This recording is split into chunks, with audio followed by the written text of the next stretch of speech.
Doctor P. Sridevi రచించిన 'కాలాతీత వ్యక్తులు' నవల తరువాయి భాగం.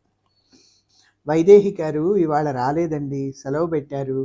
అవన్నీ ఇవాళ అర్జెంట్ డాక్లో వెళ్ళాలట, మిమ్మల్నే టైప్ చేయమన్నారు అన్నాడు 50 ఏళ్లున్నా 70 ఏళ్ల వాడిలా కనబడే వెంకటస్వామి. ఎవరు? ఛోటా సాబ్. ఇంతట్లోకే సులోచనాలు సవరించుకుంటూ, ఊడిపోతున్న పంచె ఎగరేసుకుంటూ సెక్షన్ సూపరింటెండెంట్ మజుందార్ అద్భుతమైన ఇంగ్లీష్లో, ఇందిరాదేవి 1 గంట లోపల ఆ డ్రాఫ్ట్లన్నీ మీరు టైప్ చేయాలి, వైదేహి రాలేదు, ఛోటా సాబ్ చెప్పాడు అన్నాడు కోపాన్ని అణుచుకుంటూ. ఆల్ రైట్ మిస్టర్ మజుందార్, కానీ బడాసాబ్ వర్క్ ఆలస్యం అవుతుంది, ఆ తర్వాత మీ ఇష్టం అంది. అదంతా నాకు తెలియదు ఇందిరాదేవి, ఛోటా సాబ్ చెప్పాడు అనక నీ ఇష్టం అని మజుందార్ తన సీట్లోకి వెళ్ళి కూర్చున్నాడు. ఆడపిల్లల్ని ఆఫీసులో వేయడం ఎప్పుడు ప్రారంభమైందో అప్పటి నుంచి ఇండియా అన్ని విధాలా తగలబడిపోతోందని అతని దృఢ నమ్మకం. ఇందిరకు మజుందార్ మీద మింగేద్దామన్నంత కోపం వచ్చింది. ఒక్కసారి తన టేబుల్ మీద ఫైళ్ళు పోగు చూసింది. అవన్నీ తను టైప్ చేయాలి 1 గంట లోపల. చిన్నప్పుడు నాయనమ్మ అంట్లు తోమడం జ్ఞాపకం వచ్చింది. గంపెడు అంట్ల గిన్నెలు ముందు వేసుకొని తోముకుంటూ కూర్చునేది నాయనమ్మ. తనకి నాయనమ్మకి ఏంటి తేడా? ఆ మాటకొస్తే నాయనమ్మే నయం. నాయనమ్మ ఎవరి కింద పని మనిషి కాదు. తను చదువుకున్న తను, ఉద్యోగం చేస్తున్న తను, స్వేచ్ఛావాయువులు పీలుస్తూ అన్ని స్వతంత్రాలు ఉన్న తను ఇంకెవరింట్లోనూ జీతానికి తోముతోంది. 10 నిమిషాలు అలా ఆలోచిస్తూ కూర్చున్నాక విసురుగా లేచి ఛోటా సాబ్ గదిలోకి వెళ్ళి, గుడ్ మార్నింగ్ సార్ అంది. ఆ సారు 30 ఏళ్ల యువకుడు, తెలుగువాడే. వాళ్ళ నాన్న మిడిల్ స్కూల్ టీచరు. యువకుడు హఠాత్తుగా IAS పాస్ అయి ఛోటా సాబ్ అయిపోయాడు. ఛోటా సాబ్ తలెత్తి చూశాడు, ఏం అన్నట్టు. జీ సెక్షన్ ఫైళ్ళన్నీ ఇవాళే టైప్ చేయాలా అండి అంది వయ్యారం ఒలకబోస్తూ. ఛోటా సాబ్ దగ్గర అట్లాంటి వయ్యారాలు పనిచేయవు. 10 మంది విలాసవంతుల కంటే ఒక్క ఆఫీస్ ఫైలు అతన్ని ఎక్కువ ఆకర్షిస్తుంది. అవును, అర్జెంటుగా 12 లోపల టైప్ చేసి సంతకానికి పంపించండి, ఇవాళ నా స్టెనో వైదేహి రాలేదు. అయితే బడాసాబ్ అర్జెంట్ వర్క్ ఆపేయమంటారా అంది ఇందిర. ఆపేయండి, ఆయనతో నేను చెప్తాను అన్నాడు ఛోటా సాబ్. నిశ్శబ్దంగా బయటకు వచ్చేసింది ఇందిర. బడాసాబ్ గదిలో అలికిడి విని ఆయన గదిలోకి వెళ్ళింది. బడాసాబు శుద్ధ కావేరీ జలం తాగిన తంజావూరు తమిళుడు, 50 ఏళ్లవాడు, గుమాస్తాగా ఉద్యోగంలో చేరి ఆఫీసర్ అయ్యాడు. గుడ్ మార్నింగ్ సార్ అంది ఇందిర. వెరీ గుడ్ మార్నింగ్, ఏం కావాలి ఇందిర అన్నాడు. ఇందిరంటే అతనికి వల్ల మాలిన అభిమానం. ఛోటా సాబు బండెడ్ వర్క్ ఇచ్చారు, వైదేహి రాలేదుట, ఆ పనంతా నేనే చెయ్యాలట. ఇవాళ శనివారం, ఇదంతా చెయ్యాలంటే సాయంత్రం వరకు కూర్చున్నా తెమలదు అంది ఇందిర జాలిగా మొహం పెట్టి. బడాసాబ్ ఇరుకులో పడ్డాడు. ఇందిర మీద తనకెంత అభిమానం ఉన్నా సాటి ఆఫీసర్ ఆర్డర్ తోసిపుచ్చమని చెప్పలేడు. డిసిప్లిన్కి భంగం. అంతేగాక తను పైకి తేలిపోకూడదు కదా. సారీ ఇందిరా, నేనేం చెయ్యలేను, చెయ్యమంటే చెయ్యాల్సిందే, మరి వర్క్ ఫస్ట్ అనేసి తల ఉంచేసుకొని కాగితాలు చూసుకోవడం మొదలెట్టాడు. ఇంకా నీవు వెళ్ళొచ్చు అన్నాడు. ఇందిర మొహం చిట్లిస్తూ, అవును, చచ్చినట్టు చెయ్యాలి కాబట్టి చేస్తాను, కప్పు టీ కూడా లేకుండా చేస్తాను అంది. ఆఫీసర్ తలెత్తి, అదేంటి అన్నాడు. అంటే మరేం లేదు, ఇవాళ నా దగ్గర కానీ కూడా లేదు అంది ఇందిర. ఆఫీసర్ నవ్వేసి, అంతేనా అని జేబులోంచి పర్సు తీసి ఓ 10 రూపాయల కాగితం ఇందిరకు అందిస్తూ, ఇది దగ్గరుంచు, చప్రాసీని పిలిచి టీ తెప్పించు, నేను తాగుతానన్నాడు. నోటు మడిచి గుప్పెట్లో పెట్టుకొని చల్లగా వచ్చేసింది ఇందిర. చప్రాసీని పిలిచి టీకి పంపించి టైప్ మిషన్ ముందు కూర్చొని పని ప్రారంభించింది. వైదేహి ఎందుకు రాలేదు? మళ్ళీ పెళ్లి చూపులకు ఎవరైనా వచ్చారా? ఎందుకు పెళ్లి కొడుకులు చూసుకునేందుకు వచ్చినా వైదేహికి పెళ్లి కావడం మాత్రం అసంభవం అనుకుంది ఇందిర. చామం ఛాయగా బొద్దుగా ఉంటుంది వైదేహి. ఇందిర కంటే 5 ఏళ్ళు పెద్ద. సర్వీస్లో కూడా ఇందిర కంటే సీనియరు, BA పాస్ అయింది. 6 అన్నదమ్ముల మధ్య ఒక్కతే ఆడపిల్ల. అందరూ ఏవో ఉద్యోగాలు చేస్తున్నారు, ఒక్కళ్ళకి పెళ్లి కాలేదు. 3 అన్నయ్యలు హార్బర్లో పనిచేస్తున్నారు. ఆ ఇంటిల్లిపాదికి జీవితాశయం ఒక్కటే, చెల్లెలికి పెళ్లి చేయడం. స్కూల్ ఫైనల్ నుంచే చదువు మాన్పించేసి పెళ్లి చేయాలని చూశారు. ఎప్పటికప్పుడు సంబంధం కుదిరినట్టే కుదిరి ఆఖరి క్షణంలో తెగిపోయేది. ఎందువల్ల అలా జరుగుతుందో ఎవ్వరికీ అర్థం కాలేదు. అన్నదమ్ములు వాళ్ళ ప్రయత్నాలు వాళ్ళు మానకుండా చేస్తూనే ఉన్నారు. అమ్మాయిని ఎక్కడికి కదలనివ్వరు. ఉద్యోగం చేసే గంటలు మినహా తక్కిన అన్ని సమయాల్లోనూ అమ్మాయిని అతి భద్రంగా కాపాడతారు. ఎవరెవరో వరుల్ని తీసుకొచ్చి చెల్లెల్ని చూపిస్తూ ఉంటారు. వైదేహి సెలవు పెట్టింది అంటే పెళ్ళికొడుకు చూసుకునేందుకు వచ్చాడనే లెక్క. 12 గంటలయ్యేసరికి చెప్రాసి ఇందిరకు ఉత్తరం తెచ్చిచ్చాడు. పొద్దున డాక్లోనే వచ్చిందమ్మా, ఇవ్వడం మర్చిపోయాను అన్నాడు. ప్రకాశం దస్తూరితో వచ్చిన కవర్ అది. ఆత్రంగా కవర్ చించి కాగితం బయటికి తీసింది. ఉద్వేగాలకు లోను కావడం ఇందిర తత్వంలోనే లేదు. అలాంటిది కవరు విప్పేసరికి ఆమె గుండెలు దడదడా కొట్టుకున్నాయి. చిన్న ఉత్తరం ఒక పావుటావు కాగితం మీద 2 పక్కలా రాశాడు ప్రకాశం. చదవడం పూర్తయ్యాక ఇందిర మొహం జేవురించింది. ఉత్తరం మడిచి హ్యాండ్ బ్యాగ్లో పెట్టేసింది. సరే, అదన్నమాట సంగతి. కానీ ఇంతలోనే ఇందిర బెంగపట్టుకుని కుంగిపోదు అని తనకి తాను ధైర్యం చెప్పుకుంది. మోచేతులు టేబుల్ కానించి అలా ఆలోచిస్తూ కూర్చుంది. అలా ఎంతసేపు కూర్చుందో తనకే తెలియదు. హఠాత్తుగా చెప్రాసి వెంకటస్వామి వచ్చి, టైపింగ్ ఎంతవరకు వచ్చింది ఇందిరమ్మ? చోటా సాబు అడిగి రమ్మన్నారు అన్నాడు. ఇందిరకి ఎక్కడలేని కోపం వచ్చింది. నువ్వు ఆ చోటా సాబు కలిసి ఉప్పుటేరులో దిగి చావండి అంది రూములో అందరికీ వినబడేటంత గట్టిగా. ఇందిర కళాకళలు వెంకటస్వామికి మామూలే, కానీ రోజు కంటే ఇవాళ ఇంకొంచెం ఘాటుగా ఉండడం చూసి చల్లగా అక్కడి నుంచి తప్పుకున్నాడు. ఇంతలోనే ఆమె వెనక నుండి నమస్కారం అండి అని ఒక మొగ గొంతుకు వినబడింది. వెనక్కి తిరిగి చూస్తే వైదేహి రెండో అన్నయ్య ప్రసాద్ నిలబడి ఉన్నాడు. ఏమండి అంది అస్తవ్యస్తంగా ఉన్న మనస్సును అదివి పెడుతూ. వైదేహి అన్నదమ్ములతో ఆమెకు అంతగా పరిచయం లేదు. అప్పుడప్పుడు చెల్లెలి కోసం ఆఫీస్కి వస్తే పలకరించుకోవడం తప్ప వైదేహి ఇంటికి తను ఎప్పుడు వెళ్ళలేదు. వైదేహి తన ఇంటికి రాలేదు. క్షమించండి, మీతో కొంచెం పనుండి వచ్చాను అన్నాడు ప్రసాద్. చెప్పండి ఏంటో. కొంచెం అలా వరండాలోకి వస్తా మాట్లాడతాం. ఇప్పుడు కుదరదండి, చాలా పనిలో ఉన్నాను. 1 గంట లోపల ఈ చెత్తంతా టైప్ చేయాలి. చీటికి మాటికి మీ వైదేహి సెలవు పెట్టేస్తుంది. ఆ పనంతా నా నెత్తిన పడుతోంది అంది ఇందిర. ప్రసాద్ కళ్ళు 2 అదోలా తిప్పి భావకవిలాగా నిట్టూర్చారు. అలా అనకండి ఇందిర గారు, చాలా అవసరమైన పని. దయచేసి మీరు కొంచెం సాయం చేయాలి అన్నాడు కంఠంలో ఉద్రేకంతో. అసలు విషయం ఏంటో చెప్పండి. మా వైదేహి విషయం. సాయంత్రం మా ఇంటికి రారాదు, తీరుబాటుగా మాట్లాడుకోవచ్చు. అలా కాదు ఇందిరగారు, చాలా అర్జెంట్ అని ప్రాధేయపడ్డాడు. కళ్ళల్లో నీళ్లు తిరిగినంత పర్యంతం అయింది అతనికి. సరే, బయట వరండాలో నిలబడండి, ఒక అరగంటలో వస్తాను అనేసి ఫైల్స్ సర్దుకోవడం ప్రారంభించింది. అతను వెళ్ళి ఆఫీస్ వరండా బయట ఇంకా దూరంగా నిల్చున్నాడు భయం భయంగా. పానకంలో పుడకలాగా వీడొకడు మధ్యన అని విసుక్కుంది ఇందిర. అసలే మనసు వికలంగా ఉంది. ఆఫీసర్ మొండి పట్టుదల, ప్రకాశం లెటరు, ఇవన్నీ చాలక వైదేహి అన్నయ్య ఒకడు అనుకుంది. గబగబా ఫైల్ సర్దేసి చోటా సాబ్ గదిలోకి వెళ్ళి, సారీ సార్, సగం డ్రాఫ్ట్లు కొట్టేశాను, తక్కినవి సోమవారం పొద్దున్నే వచ్చి చేయొచ్చా అండి? నేను అర్జెంటుగా బయటికి వెళ్ళాలి, ఒంట్లో ఏం బాగాలేదు అంది. చోటా సాబ్ లోపల నవ్వుకున్నాడు. ఇంకా అంతగా హింసించకూడదు అనుకున్నాడో ఏమో. సరే, వెళ్ళిరండి అన్నాడు. బ్యాగ్ తీసుకొని ఒక్క అంగలో బయటపడింది ఇందిర. సిగరెట్ మీద సిగరెట్ కాలుస్తూ బయట పచార్లు చేస్తున్నాడు ప్రసాద్. ఇందిర అతన్ని సమీపించి, చెప్పండి ఏంటి సంగతి అంది. పని అయిపోయిందా, ఇంటికేనా అన్నాడు ప్రసాద్. అవును అంది ముక్తసరిగా ఇందిర. అయితే అలా నడుస్తూ మాట్లాడదాం రండి. బాగుందండో మీ వరస.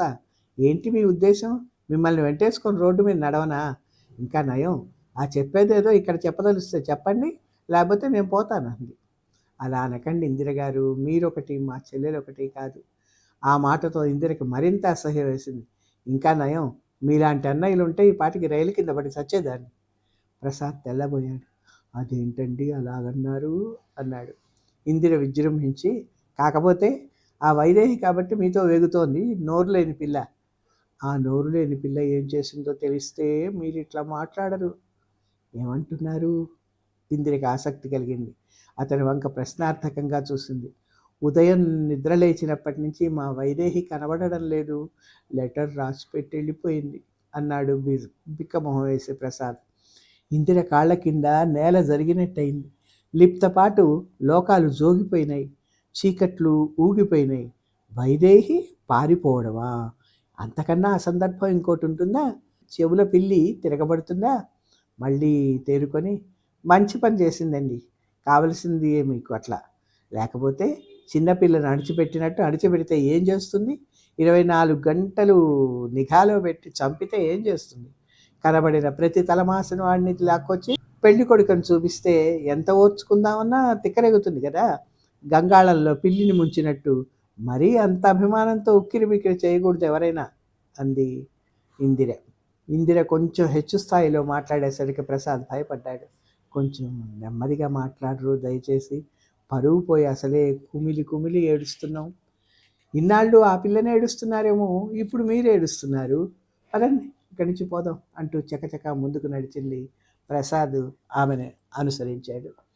రోడ్డు వారగా ఆమె పక్కనే నడుస్తూ ప్రసాద్ చెప్పిన సారాంశం ఇది. ఎలాగైతే వైదేహికి పెళ్లి సంబంధం కుదిరింది. పెళ్లి కొడుకు వెటర్నరీ డాక్టర్ చేస్తున్నాడు. అంటే పశువుల డాక్టరా అని ఇందిర ప్రశ్నకు, అలాగే అనుకోండి పోనీ అనేసి తిరిగి ప్రారంభించాడు. వద్దంటే మాత్రం మేము బలవంతంగా దాని మెడకు కడతామని చెప్పండి. నిన్న రాత్రి అడిగితే అంతా ఇష్టమేనన్నట్టు అన్నింటికీ అంది. తెల్లవారేసరికి ఒక కాగితం ముక్క రాసి పడేసి ఎక్కడికో వెళ్ళిపోయింది అన్నాడు. మీ బాధపడలేక ప్రాణాలు విసిగి అని ఉంటుంది నిన్న, అంతేగాని నిజంగా ఇష్టమైతే ఈ పని ఎందుకు చేస్తుంది అంది ఇందిర. అదేనండి, ఇష్టం లేని పని అని తెలిసిందనుకోండి, ఇప్పుడు ఆ మాట ముందే చెబితే. చాలేండి, నా దగ్గర మీరు ప్రగల్భాలు పలకకే. ఆ మధ్యన ఒకసారి వైదేహి ఇలాగే సెలవు పెడితే మాట వరుసకు ఏంటి సంగతి అని అడిగాను.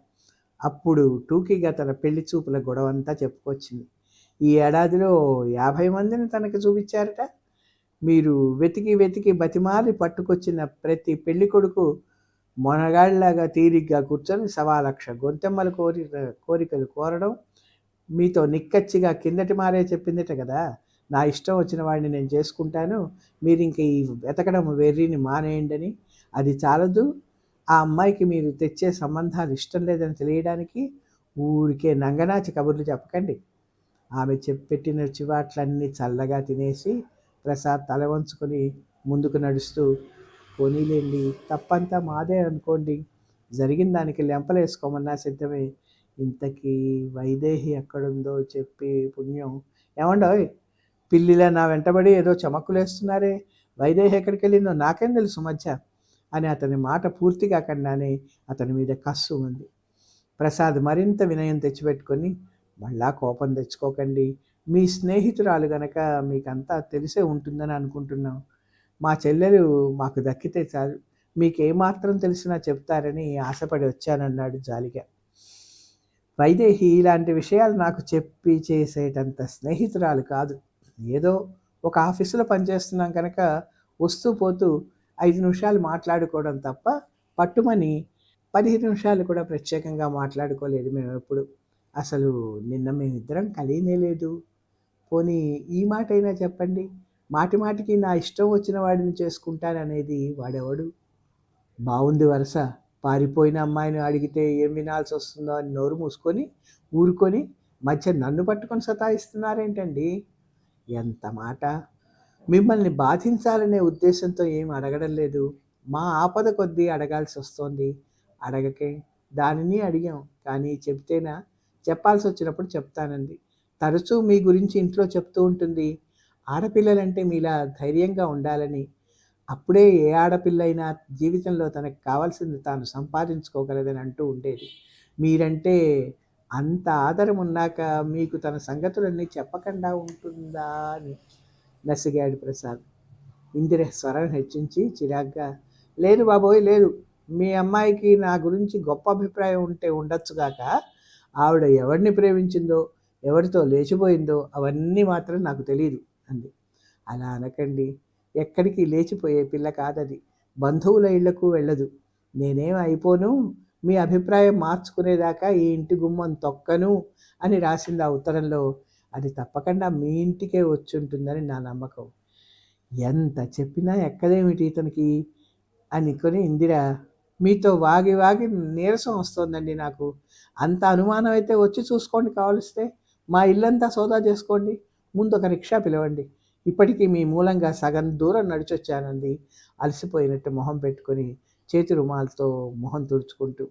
ప్రసాద్ అంతా మీ ఆజ్ఞానుసారమే అన్నట్టు గబగబా 4 అడుగులు ముందుకేసి 2 రిక్షాలు తీసుకొచ్చి, రిక్షా తెచ్చాను, మీరు మరొక రకంగా అనుకోకపోతే నేను కూడా మీ ఇంటికి వస్తానండి అన్నాడు ఎటో చూస్తూ రోడ్డు పక్కన వయ్యారంగా నిలబడ్డ ఇందిరతో. ఆమె రిక్షా ఎక్కుతూ, ఓ తప్పకుండా రండి, ఇంటి దగ్గర మా నాన్న ఉన్నాడు, నాకు రాయిగా మిగిలిన ఆముదం అంతా అతనికి రాద్దురు గాని అంది. ఇంటికి వెళుతూ దారిలో ఆమె ఆలోచనలు పరిపరి విధాలపోయినాయి. వైదేహి ఎందుకు పారిపోయినట్టు? తన కాళ్ళ మీద తను నిలబడే చదువు ఉద్యోగం ఆ అమ్మాయికి ఉన్నాయి. ధైర్యంగా నిలబడి ఎదురు చెప్పకూడదు. అంత పిరికిగా ఇంట్లోంచి పారిపోవడం ఏం కర్మ? చిత్రంగా ఉంది. ఆ అమ్మాయికి అన్నీ ఉన్నాయి.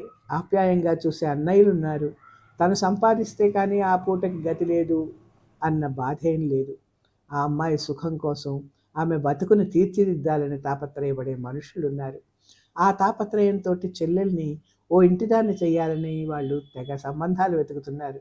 చిత్రం ఏంటంటే ఆ ఆప్యాయత ఆమెకి వెగటుగా తోచింది. తనను వైదేహితో పోల్చి చూసుకుంది. తనకే ఉంది నిజానికి. తన మీద ఆధారపడిన నాన్న తప్పితే ఆప్యాయత అభిమానం గల వ్యక్తులు ఎవరున్నారు? నాన్నకు తన గురించి తన భవిష్యత్తు గురించి బాధ్యతలే లేవు.